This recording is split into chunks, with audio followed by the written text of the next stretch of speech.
আপনারা জানেন যে আজকে দেশের প্রধানমন্ত্রী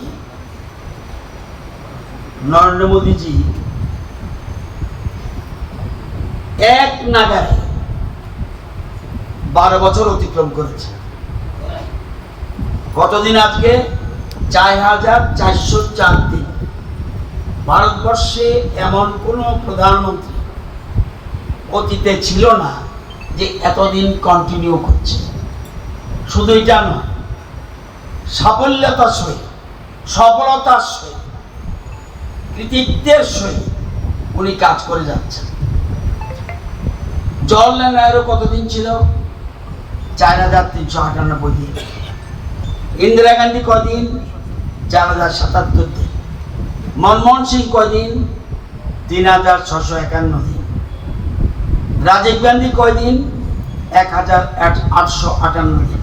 সবচেয়ে বেশি প্রধানমন্ত্রী নরেন্দ্র মোদী 4404 দিন।